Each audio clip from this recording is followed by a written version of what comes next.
tout le monde. Aujourd'hui, on va continuer notre travail autour des concepts de notre langage Java et plus précisément, on va vous présenter aujourd'hui les collections. Donc, on va commencer par une activité, puis on va parler de quelques notions de base. Par la suite, on va découvrir ensemble la notion des tableaux puis des collections. Et comme toujours, à la fin, vous aurez des ateliers pour mettre en pratique ces différents concepts.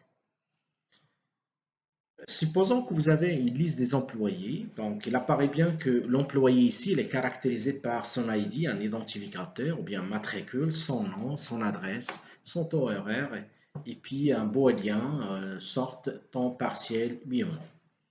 Ben, je vous demande de remarquer sur le schéma suivant, vous avez un tableau des employés.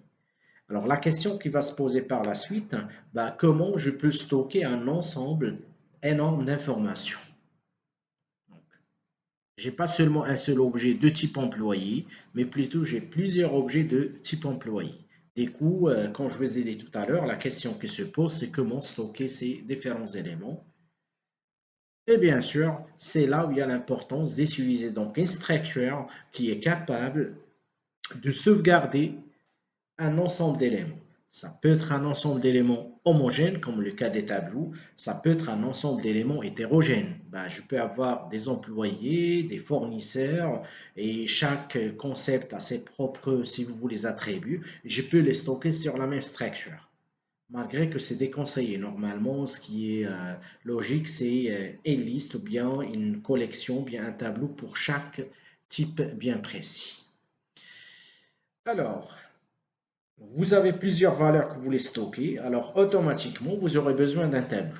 Alors, en général, un tableau, donc, il représente une structure qui permet de stocker un ensemble d'éléments de même type, homogène.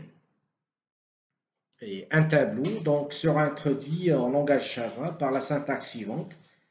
De crochets et à l'intérieur, donc vous mettez la taille si vous voulez. Donc ce qu'il faut retenir que les tableaux qu'on va voir dans un premier temps, ce sont des tableaux qui sont statiques. Et qui est des statiques, c'est-à-dire que la taille, il est prédéfini dès le départ. Vous aurez plus le droit par la suite de modifier cette taille. Alors ici, par exemple, vous avez un tableau avec une seule dimension. Bah, la première case qui est indexée par la valeur 0 et quasiment tous les langages de programmation, ils représentent les index à partir de la valeur 0. Des coups toujours, les index vont aller de 0 jusqu'à la taille -1 du tableau.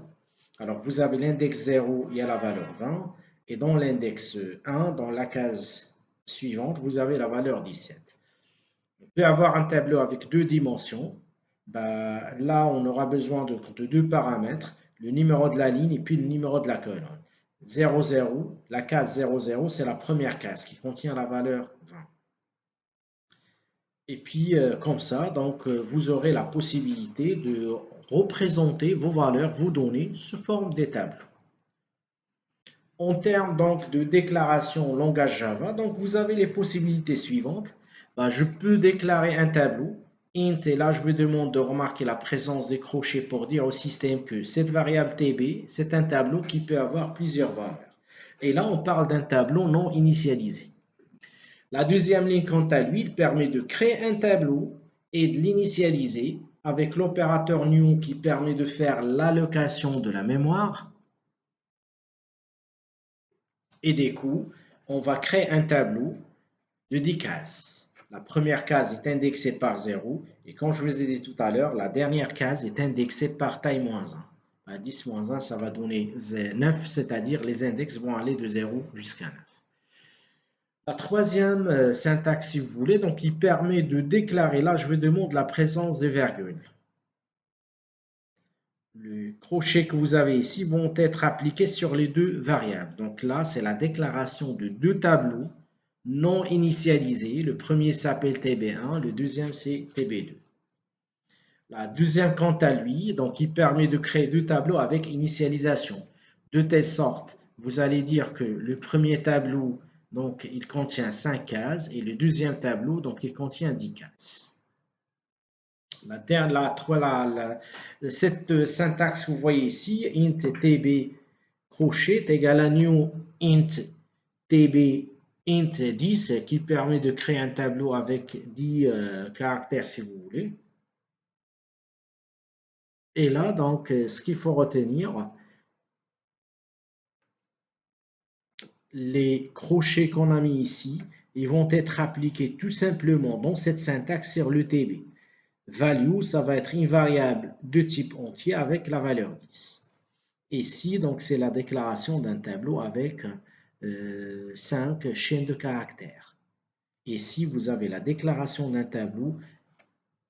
La différence avec ce qu'on a vu ici, c'est que ici, vous définissez la taille sans définir les valeurs qu'on va stocker dedans. Par contre, ici, donc, c'est la déclaration d'un tableau qui contient 3 éléments.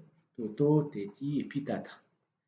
Donc ça représente en grosso modo les différentes manières avec lesquelles vous pouvez créer votre tableau pour qu'elle puisse stocker donc, les valeurs par la suite.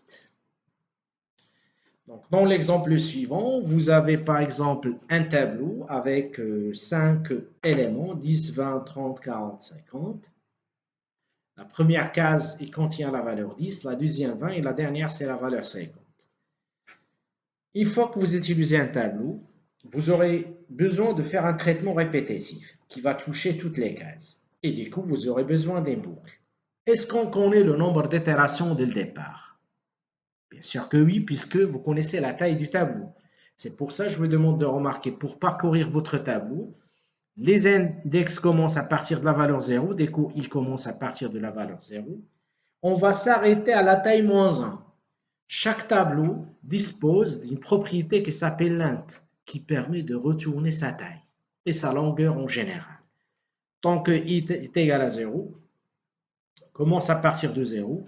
Tant qu'on n'est pas arrivé à la taille, puisque comme je vous ai dit tout à l'heure, le dernier index il va toucher la taille moins 1, on va afficher donc l'élément, donc le nom du tableau, entre crochets, on lui donne l'index en général, et comme ça on aura donc l'affichage suivant, et on va découvrir ça après dans notre atelier. Donc comme je vous ai dit tout à l'heure, les tableaux représentent des structures statiques, où la taille est prédéfinie dès le départ. Si on définit la taille, on n'aura plus le droit de modifier sa valeur. Il y a des situations où j'aimerais bien avoir une structure qui est flexible en quelque sorte. De telle sorte, j'aimerais bien modifier la taille, ajouter un élément, supprimer un élément, ainsi de suite. Pour ce faire, donc, les langages orientés objets en général, ils vous proposent la notion des collections et nous, on va le découvrir en langage Java. Donc, une collection générale, c'est un objet utilisé afin de représenter un groupe d'objets. Et comme je vous ai dit tout à l'heure, au niveau des tableaux, donc il y a une contrainte, c'est qu'il va contenir que des éléments de même type, homogènes. Un tableau des entiers, un tableau des chaînes de caractères. Par contre, ici, une collection peut contenir donc plusieurs types hétérogènes. Donc, les collections sont utilisées pour quoi? Pour stocker, retrouver, manipuler les données. Stocker les informations, chercher des informations, modifier, c'est toutes sortes de manipulations. Transmettre les données d'une méthode à une autre. Et bien sûr, donc, les collections représentent des unités de données formant un groupe logique ou naturel. À titre d'exemple, on peut parler d'une main de poker, c'est collection de cartes. Un dossier d'email, c'est collection des images. Un répertoire téléphonique, c'est collection de correspondances, nom et puis numéro. Le nom, peut-être c'est le key. Le numéro, c'est le numéro de téléphone que vous cherchez. Donc, après avoir défini la collection, il faut tenir en compte que Java dispose de ce qu'on appelle Collections Framework. Ce framework-là, il permet de définir toute la structure des collections Java. Donc, il constitue une architecture qui est bien structurée pour la représentation des collections et sa manipulation.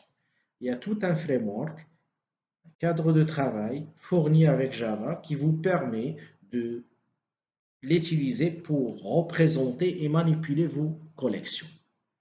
Qu'est-ce qu'elle contient, ce framework? Ce framework il contient des interfaces, des implémentations et puis des algorithmes. des traitements qui sont derrière. Bah, en termes d'interface, il contient un type de données abstrait représentant des collections. Et nous, on a parlé de classes abstraites et puis de interfaces, la dernière séquence, si vous vous rappelez bien. Donc, qui permettent de manipuler les collections indépendamment de leur représentation, puisque quand on parle des interfaces, c'est l'abstrait. Quand est-ce que vous allez rentrer dans le détail? C'est lorsque vous allez projeter dans le concret, lorsque vous utilisez les classes phi. Et bien sûr, on va découvrir ensemble que ces interfaces sont organisées en hiérarchie qui est unique. Une interface, c'est une sorte de classe abstraite. Une classe abstraite, vous ne pouvez pas l'utiliser directement. Du coup, vous aurez besoin d'une implémentation de l'abstraction avec des classes concrètes.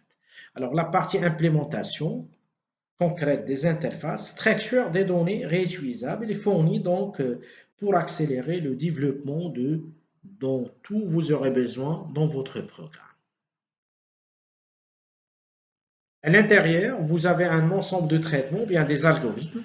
Ben, ce sont des méthodes standards qui peuvent vous fournir des traitements pour le tri, des traitements pour la recherche, ainsi de suite.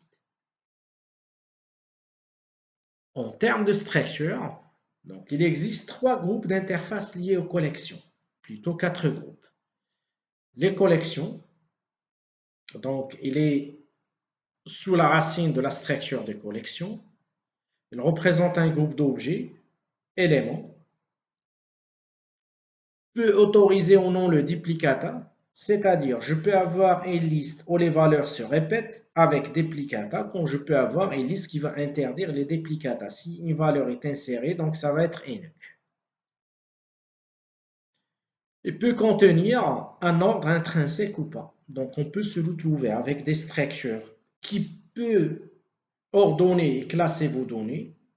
Si vous n'avez pas besoin de cette contrainte, vous utilisez une liste qui ne le prend pas en charge.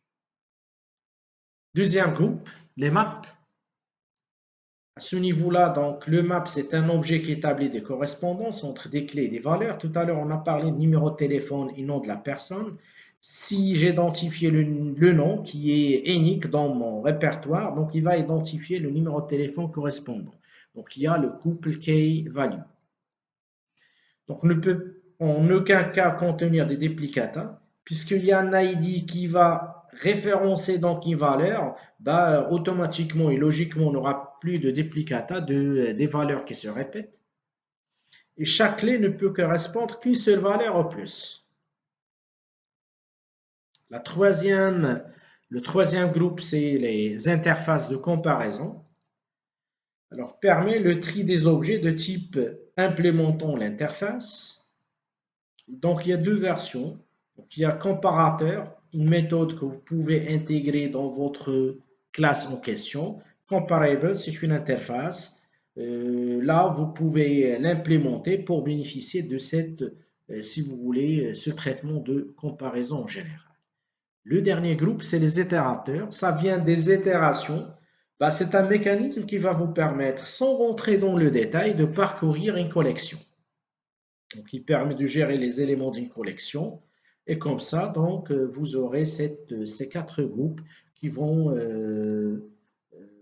vous accompagner lors de la mise en place de cette structure des collections en général.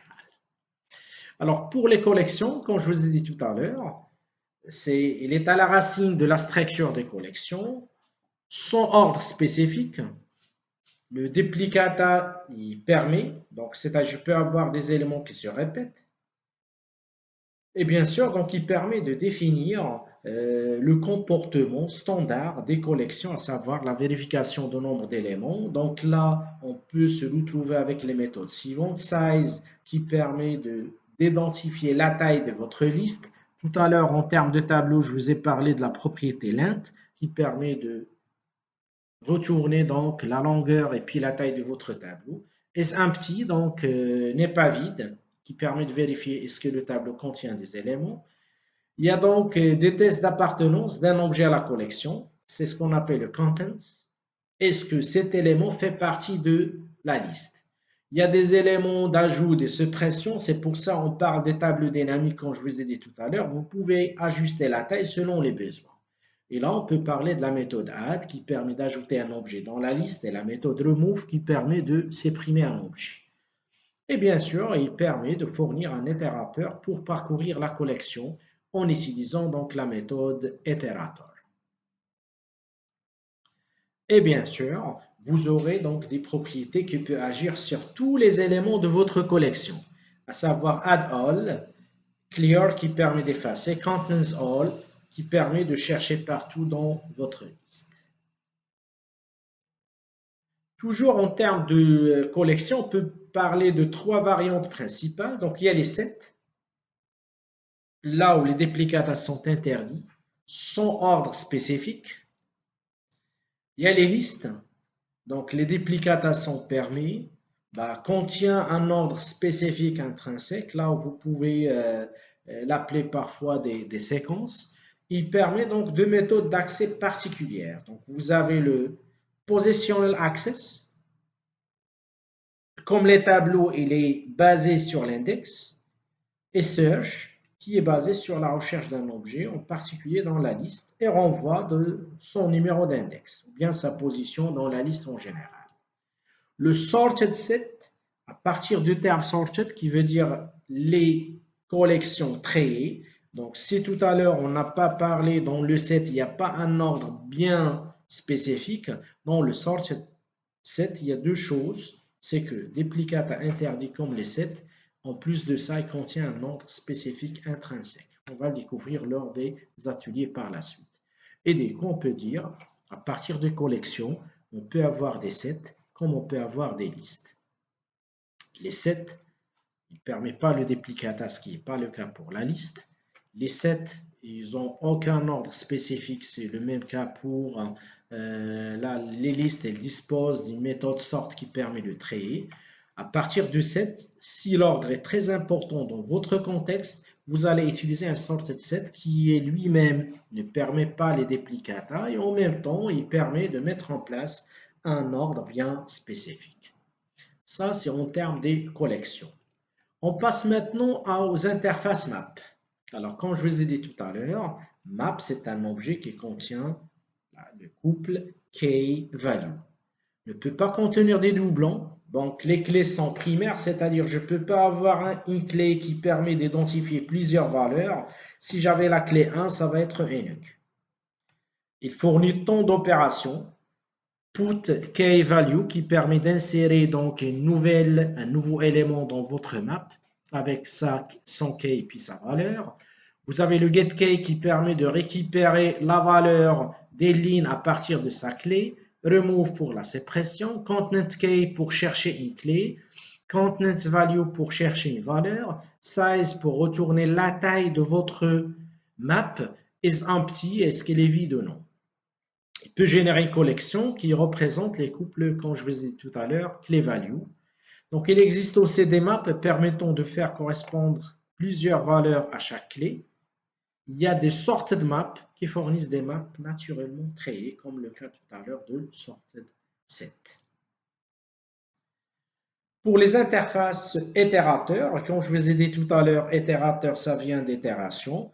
C'est un moyen qui va vous permettre de, si vous voulez, parcourir les listes sans rentrer dans le détail. L'itérateur a sa propre logique, son propre traitement spécifique pour parcourir le tableau et pour vous donner donc un temps de performance le plus important possible.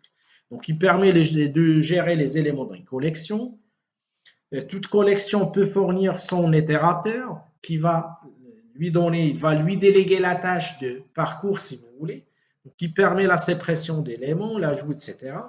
Et là, il contient trois méthodes essentielles que vous allez utiliser. Donc, vous avez la méthode hasNext qui retourne un booléen, index s'il reste des éléments après l'élément en cours pour qu'elle puisse le parcourir.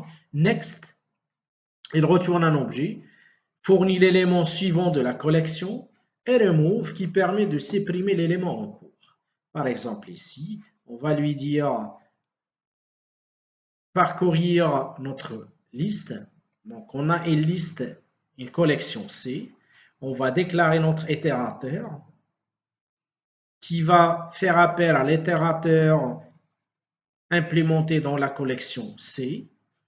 Tant qu'il y a des éléments, ce que vous allez faire, vérifier est-ce que le innext correspond à une telle condition et supprimer l'élément. L'essentiel, nous, ce qui nous intéresse, c'est que celui-là, il permet de parcourir, celui-là, il permet de pointer sur l'élément suivant, celui-là, il permet de supprimer l'élément en cours.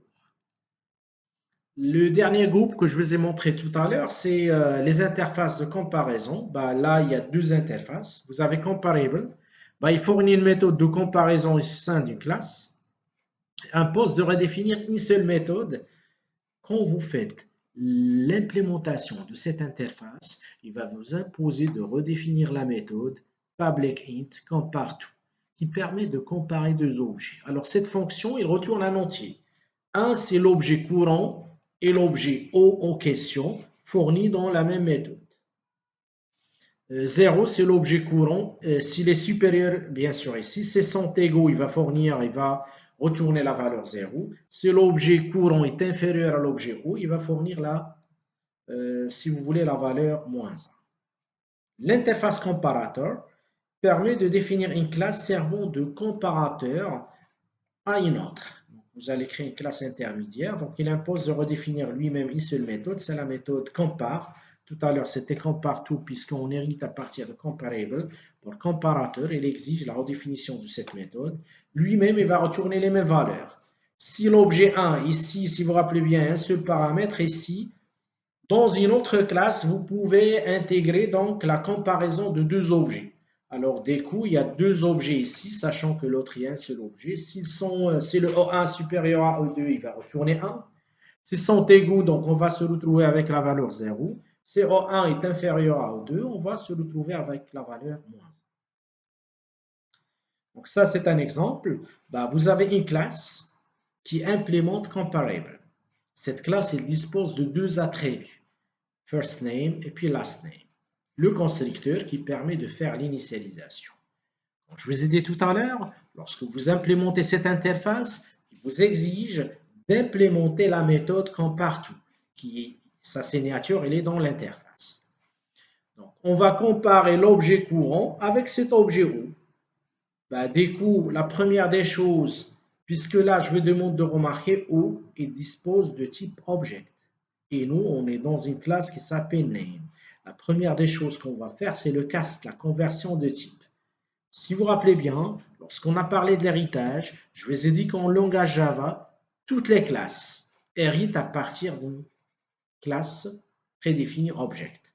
C'est pour ça ce qu'on va faire. On va lui dire, donc vous allez vous allez faire le cast de cet objet. Donc l'objet O sera converti sous forme d'un objet de type N. Et là, on va faire les comparaisons nécessaires. Ben, on va déclarer, donc, on va récupérer la valeur de compare2, sachant qu'il s'agit d'un type de retour entier. Donc, on va faire appel à lastName.compare2. OK. Alors, ce qu'il va faire normalement, on va lui passer l'objet n.lastName. Alors, ce qu'il va faire par la suite, il va comparer donc cet objet-là. OK. S'il est différent de 0, dans ce cas-là, on va passer au deuxième paramètre, first name. On compare le last name, puis donc s'il est différent de 0, on va comparer par la suite le first name, et à la fin, on retourne le résultat en question. Ce qui nous intéresse dans cet exemple, c'est que dans votre classe, vous allez comparer, si vous voulez, en quelque sorte, l'objet comparable, ok? Vous allez implémenter plutôt l'interface comparable qui va vous exiger de mettre en place la méthode compare2 qui permet de comparer les objets selon les besoins dans votre application, dans votre contexte. Donc, pour les implémentations des structures que je viens de vous présenter, donc les implémentations sont les types d'objets réels utilisés pour stocker des collections, puisque une interface, vous ne pouvez pas l'utiliser directement, du coup, vous allez passer par l'intermédiaire des implémentations, que ce sont des classes concrètes qui vont implémenter ces différentes interfaces. Donc, on a parlé des sets, on a parlé des listes, et puis on a parlé des maps. Et là, vous voyez donc la liste des différents éléments dans les différentes implémentations dont vous aurez besoin. Puis donc, après avoir parlé de ces différentes collections, on va prendre un exemple très simple au niveau des sets. Donc, il y a deux principales implémentations d'interface set. Je vous ai parlé des sets et puis de sorted set. En plus de ça, vous avez donc d'autres structures, d'autres implémentations qu'on utilise souvent dans le langage Java, à savoir donc les hash sets, les plus rapides en termes de lecture, d'écriture, de modification, de sépression, mais n'offre aucune garantie en termes d'ordre. Les tree sets, c'est équivalent à sorted set comme je vous ai dit tout à l'heure. Donc, il contient une structure permettant d'ordonner les éléments. Il est moins rapide par rapport à celui-là, mais il permet d'ordonner, donc il va vous garantir l'ordre. On va voir sur deux exemples tout de suite. L'exemple suivant est avec un hash set. Alors, dans l'exemple suivant, vous avez donc une variable de type hash7 qui permet de stocker une collection de chaînes de caractères. On vient d'ajouter avec la méthode add les éléments suivants, 1, 3, 2 et puis 5. On parcourt notre liste et là, en termes de résultats, je vous demande de remarquer qu'il va nous retourner 3, 2, 1 et 5. C'est pour ça que je vous ai dit que cette méthode, bien cette structure, elle est rapide, elle est performante, mais il ne permet pas de garantir l'ordre de ces éléments. La deuxième structure, quant à lui, reset. Donc, on change seulement le hash7 par un reset. Je vous demande de remarquer qu'on vient d'insérer les mêmes éléments. Alors, en sortie, on va se retrouver avec les éléments bien ordonnés. À titre de remarque, si vous avez besoin d'ordre pour bénéficier de ces deux structures, si vous voulez, pour gagner en termes de performance, de préférence, il faut utiliser le add de hash7. Par la suite, vous transformez le hash7 en reset pour bénéficier de l'ordre et de classement en général. Donc, pour les listes, vous avez donc les array lists, ou bien les vecteurs. Donc, c'est la plus couramment utilisée, qu'on va utiliser souvent durant les ateliers qu'on va développer soit aujourd'hui, soit pour les autres parties qui vont venir par la suite. Il offre un accès positionnel à vitesse constante, particulièrement rapide. Celui-là, il permet l'accès par index. Il y a les linked lists. Donc, il est utilisé pour ajouter régulièrement des éléments au début de la liste, parce que c'est une structure qui permet d'avoir l'ajout toujours au niveau de début. Supprimer les éléments au milieu de la liste en cours d'itération, mais plus long en termes d'accès positionnel. Donc, il y a des avantages, c'est que vous pouvez ajouter au début, vous pouvez supprimer au milieu, au cours de parcours, mais elle est moins lente, moins rapide par rapport à les array lists. Donc, en termes, donc, si vous voulez des fonctionnalités, bien des méthodes dont vous aurez besoin, donc, vous pouvez obtenir la position d'un objet dans les listes avec index of, last index of qui permet de retourner le dernier index. Vous pouvez récupérer l'objet en position i avec le get i. Vous pouvez faire les sépressions. Vous pouvez placer un objet à une certaine position. Vous allez lui dire set l'objet de la position vers la position i. Vous pouvez faire la sépression. Ce sont toutes les méthodes disponibles pour manipuler et gérer votre, si vous voulez, système de façon très facile et très rapide. Donc, on passe maintenant à notre atelier. Donc, au niveau de notre atelier, on va créer dans un premier temps un tableau. Puis, on va créer quelques collections, à savoir liste. On va parcourir avec itérateur. Puis, on va basculer vers le map. Et on termine avec les sets pour mettre en pratique ces différents concepts. Alors, ce que je vais demander maintenant, c'est qu'on va basculer vers Eclipse. On va créer un nouveau projet de type Java Project. On va l'appeler Collection App.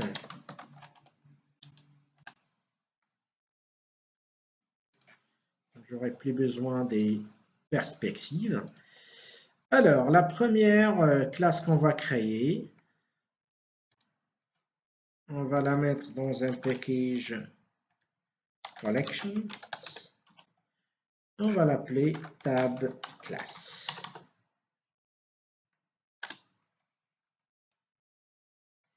Alors, à ce niveau-là, donc on va déclarer, je fais appel à la méthode main.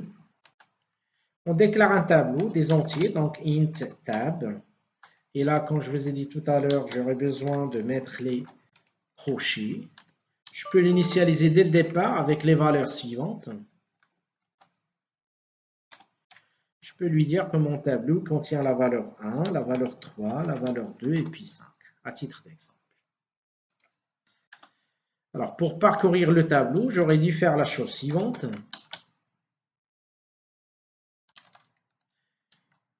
For use index on array, automatiquement, je lui demande de remarquer, qui va me donner la structure comme il faut. Le i commence par 0, puisque c'est le premier index. Le i doit être inférieur à tab, c'est le nom de tableau. L'int qui permet de retourner la taille des tableaux. Et puis, à chaque fois que je trouve un élément, je vais l'afficher. Par exemple, ici, j'utilise que system.out.print et j'affiche les éléments avec la manière suivante. Donc, tab, entre crochets, la valeur de l'index. Et là, j'ajoute un anti-slash T qui veut dire tabulation. Alors, j'exécute mon code. Et là, on va se retrouver avec les valeurs que je viens de saisir. Donc, j'avais mis la valeur 1, la valeur 2, la valeur 3 et puis la valeur 5. Je peux chercher par exemple l'élément max. Je déclare une variable max. Je vais supposer est égal tab 0. Je vais supposer que la valeur max se trouve dans l'index 0, à titre d'exemple. Et là, je vais faire une boucle. Comme tout à l'heure, je vais parcourir tout le tableau. Et je vais lui dire si max est inférieur strictement, donc si max est inférieur strictement à tab i, dans ce cas-là, je cherche le max. Max reçoit tab de i. Et là, à ce niveau-là, je vous demande de remarquer que j'ai considéré dès le départ que le max est stocké dans la première case. Du coup, dans ma boucle, je ne vais pas commencer à partir de 0 puisque j'aurai une opération de plus. Le 0, il est déjà stocké dans le max, je peux commencer à partir du 1. Ça va agir sur la performance du programme si vous voulez. Donc, quand je sors, on va lui dire, alors c'est où je fais un anti-n pour que le système puisse forcer le passage à la ligne suivante. Et là, je vais lui dire max égale, et je fais appel à la variable max. Alors, on exécute encore une fois. Et là, je lui demande de remarquer, il vient de parcourir le tableau. Et à la fin, il me dit qu'en quoi le max, c'est la valeur 5 en général. L'essentiel, dans un tableau, souvent, vous aurez besoin de cette boucle. On passe maintenant au deuxième exemple. Je vais créer, par exemple, une classe qui porte le nom de personne, puisque dans la liste, il n'y a pas que les éléments, les types primitifs que vous pouvez stocker, mais vous pouvez même stocker donc des objets. Je vais créer une personne qui est caractérisée par int matricule, provide string name, et puis provide float salaire. Je développe le constructeur avec argument et j'ajoute la méthode qui permet d'afficher donc public void print. Et là, je lui demande d'afficher donc saison 10.non, plutôt mat. Je fais une tabulation avec anti-t pour avoir un certain espace, plus 10.name. Et encore une tabulation avec anti-t. Il ne faut pas oublier les double cotes. Plus donc 10.salaire. J'aimerais bien maintenant créer donc une classe qui va, donc ici, donc ça va être un plus, qui va stocker ces différents éléments. Donc vous avez donc une classe de type personne caractérisée par maintenant salaire, par le constructeur et puis la méthode print. Je vais créer maintenant une classe liste personnes. Alors, dans cette classe, je vais créer donc un attribut de type liste. Et là, donc je vous demande de remarquer que la liste, c'est une interface qui appartient à Java Etul. Donc ça va être une liste des personnes, déco en termes de type d'éléments. Donc je vais lui dire une liste de personnes.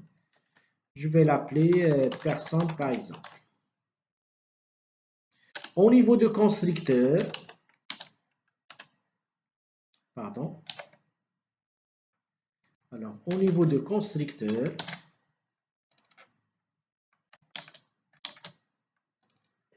je vais instancier cette liste.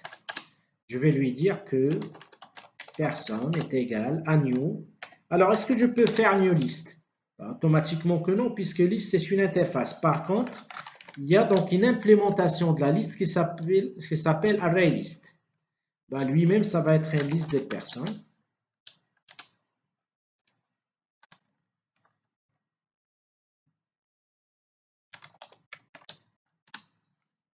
Et là, donc, je vous demande de remarquer que pourquoi j'avais mis cette instruction à l'intérieur de constructeur. Techniquement, je peux même écrire égal new array list person. Bon, je l'avais mis ici tout simplement pour des fins d'organisation et de performance des codes. Je vais lui dire, je l'ai instancié ici pour dire au système, une fois cet objet liste personne est détruit de la mémoire, automatiquement il va détruire celui-là. Donc ça rentre dans les bonnes pratiques si vous voulez. Je vais ajouter maintenant les différentes méthodes, à savoir la méthode qui permet d'ajouter une personne, donc public add personne, qui dispose d'un paramètre de type personne, P par exemple. Donc à ce niveau-là, j'aurais dû faire liste personne point add. Plutôt nous, on les a appelés personne, la liste. Je lui passe le P en question. Donc ça va être bien sûr un void. Et de même pour la suppression. Donc j'aurais dû faire public void remove personne. Je lui passe donc une personne. Et là, je vais lui dire, je fais appel à la liste, point remove.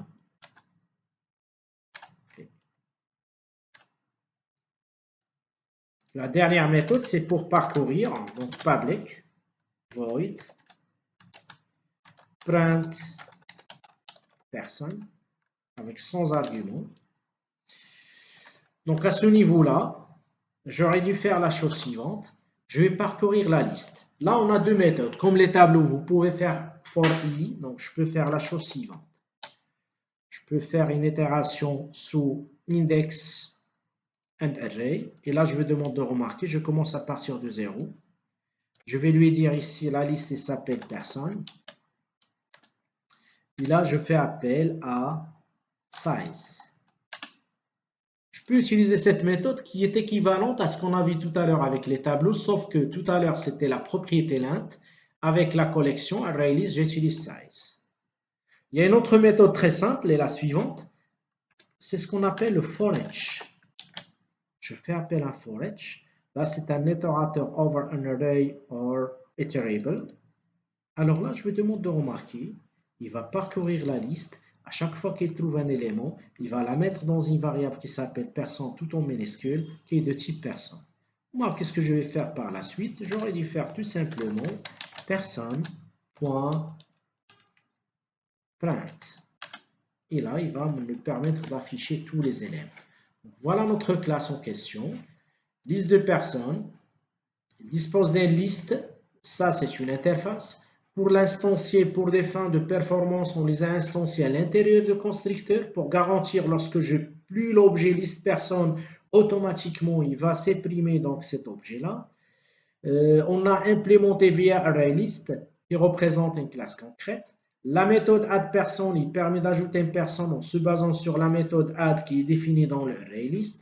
Remove pour supprimer une personne. Pour parcourir, je vous ai montré ici un for each qui permet de parcourir la liste. Chaque fois qu'il trouve un élément, il va le mettre dans l'objet personne et l'on fait appel à la méthode print. On va tester donc si vous voulez, ces différentes méthodes. On va ajouter une liste main. On va choisir public static void main. Je déclare des personnes dans un premier temps pour la simulation. Donc P1 est égal à new personne. Je lui donne la valeur 1. Donc le nom c'est personne 1 par exemple. Puis je lui donne un salaire. Donc, de même pour les autres personnes. Donc on est en train de faire la simulation des différents traitements qu'on vient de créer. Donc je vais l'appeler 2, l'ID 2, puis personne 2, avec un salaire. La personne 3, il dispose de l'ID 3, le nom personne 3, et puis avec le salaire 3500. Je déclare maintenant une liste de personnes. Alors, liste perso.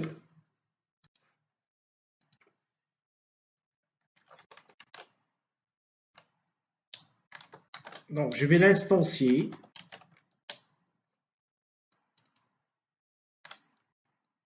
Et là, donc, je commence le traitement nécessaire. Ben, je vais ajouter ces 3 éléments. Alors, add personne, je vais ajouter la personne 1. Et j'aurais dû faire la même chose pour les autres. Je vais ajouter la personne 2. Et par la suite, je vais ajouter la personne 3.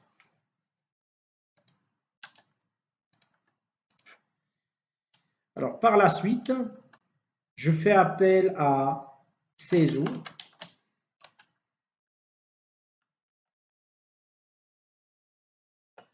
Pour afficher donc le premier affichage, je fais appel à ma liste perso.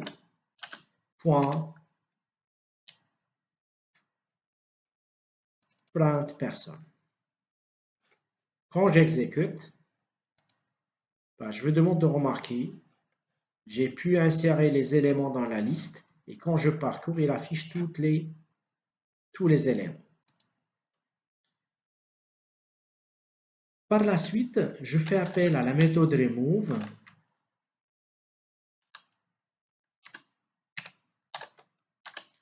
Je vais effacer donc la personne 2.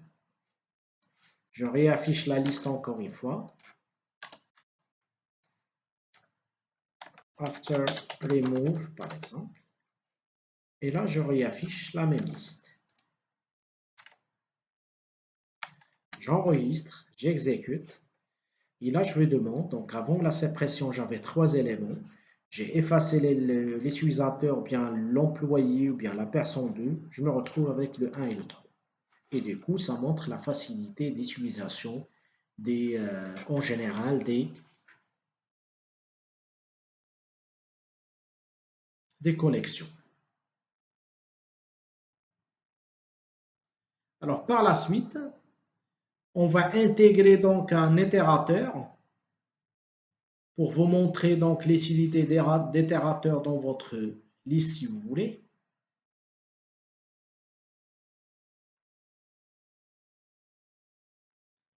Alors, je reviens avec vous ici. Alors là, donc on va intégrer un itérateur. Donc on va créer à nouveau une nouvelle méthode print itérateur. Je reviens ici. Donc on a déjà mis la méthode print personne. Je déclare maintenant une autre méthode. Donc je vais agrandir la fenêtre. Print. Donc à ce niveau-là, donc public void print itérateur.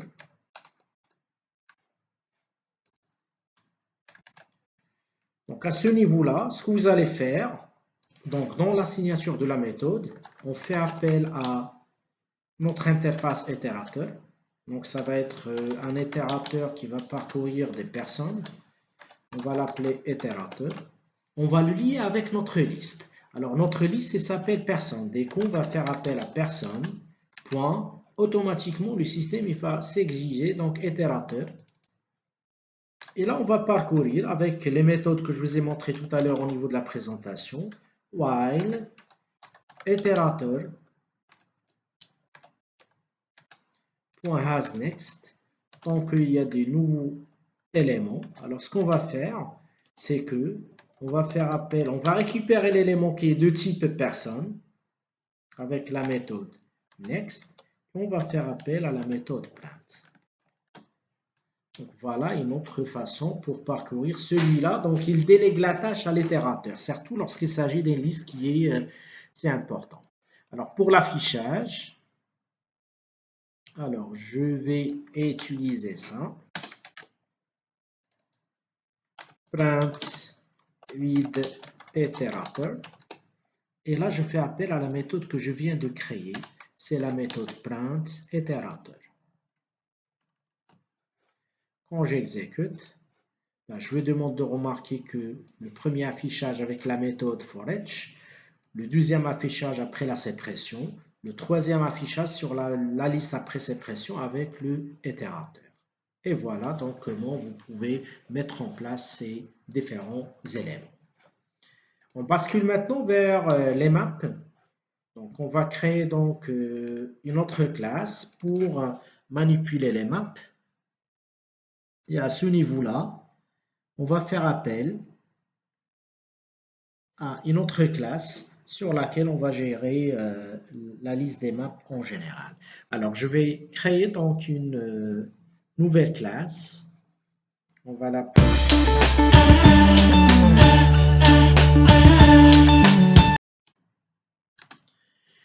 donc on va mettre dedans notre méthode main si vous voulez. Et puis on va déclarer notre map qui fait partie de la bibliothèque correspondante. Donc je fais appel à map. Automatiquement il fait appel à Java Etual, comme le cas de ArrayList et list de tout à l'heure. C'est une interface qui vous demande deux choses, key et puis value. Je vais définir le type de key. Je vais lui dire par exemple que je dispose d'un map qui permet de stocker le couple string-string, donc la clé c'est une chaîne de caractères, et la même chose, la valeur c'est une chaîne de caractères. Supposons que j'aimerais bien mettre en place une plateforme, une partie qui gère les langues en général, j'aurais dû faire la chose suivante.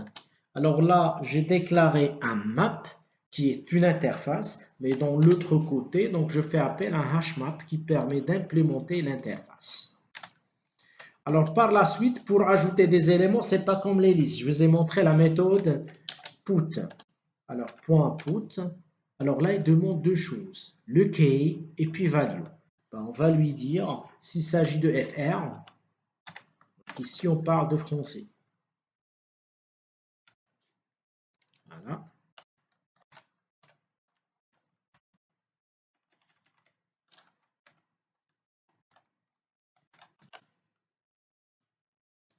Et on va rajouter les autres éléments au fur et à mesure, les autres langues.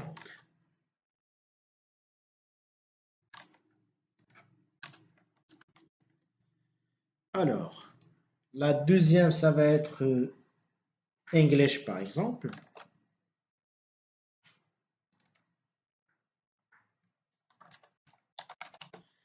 Et la troisième, espagnol, bien.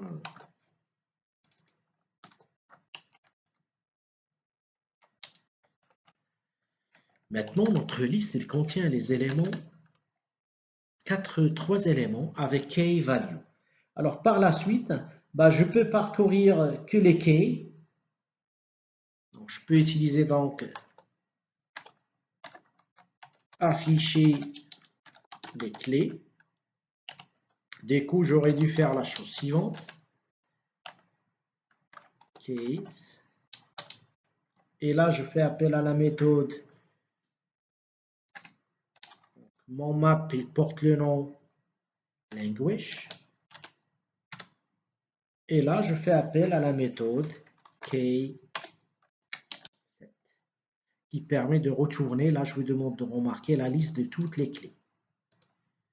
J'ai la possibilité d'afficher les valeurs. Et dans ce cas, avec le même concept,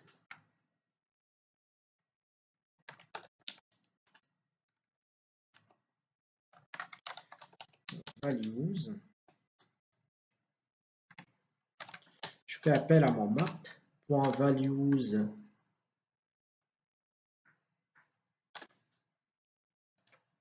Comme je peux afficher donc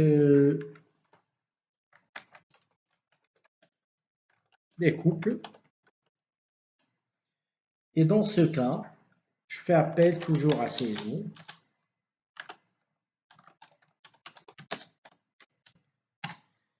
Et je fais appel à language. Je lui demande d'afficher les entrées. Là, je lui demande de remarquer, il va m'afficher les différents couples key value. On enregistre et puis on exécute.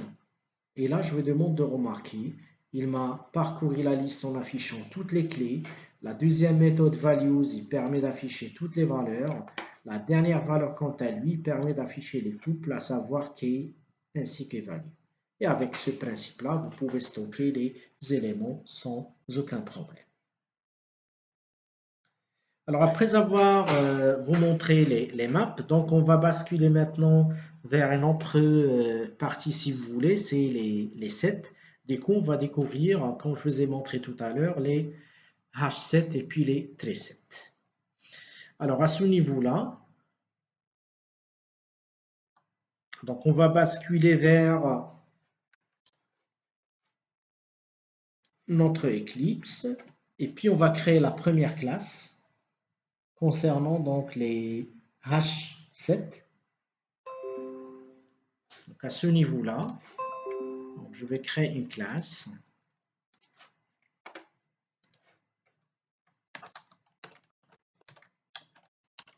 Donc, H7 classe.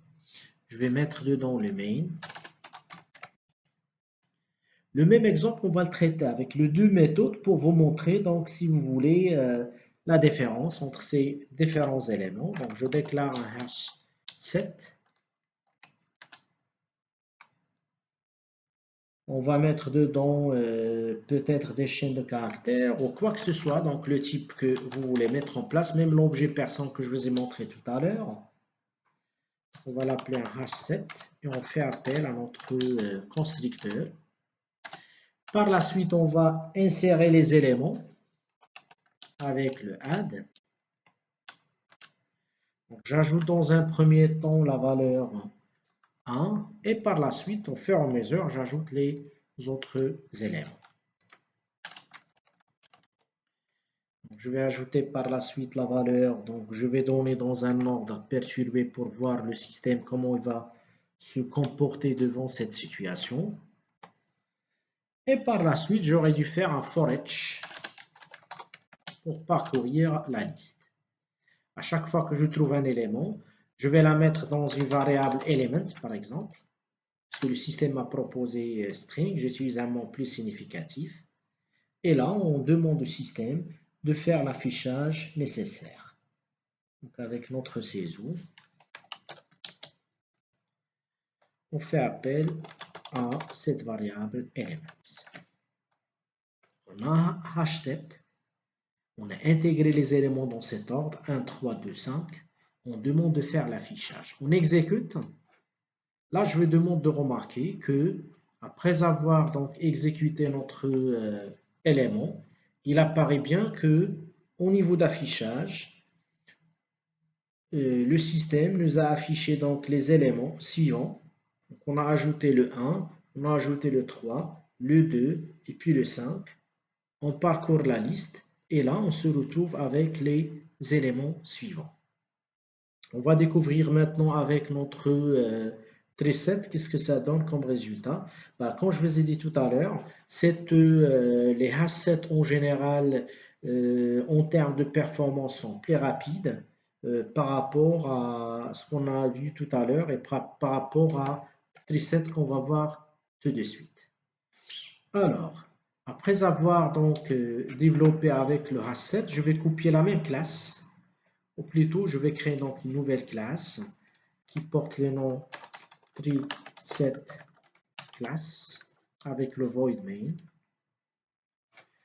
Je mets dedans la même structure que tout à l'heure, sauf que je vais changer le hash7 avec le tree7.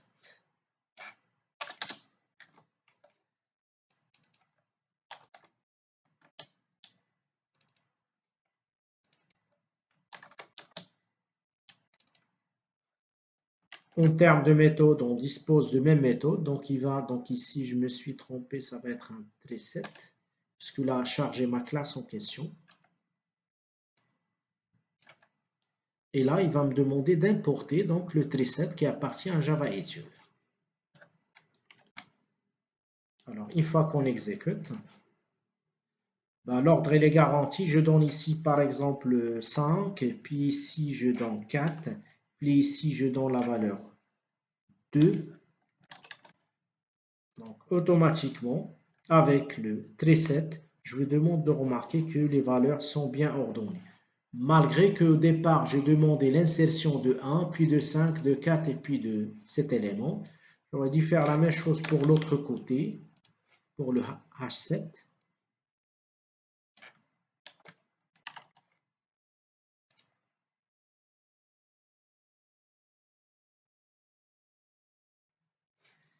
Donc l'essentiel, ce qu'il faut retenir vis-à-vis cet exemple-là, c'est que avec le tree7, l'ordre il est pris en considération, malgré donc l'ordre d'entrée des valeurs.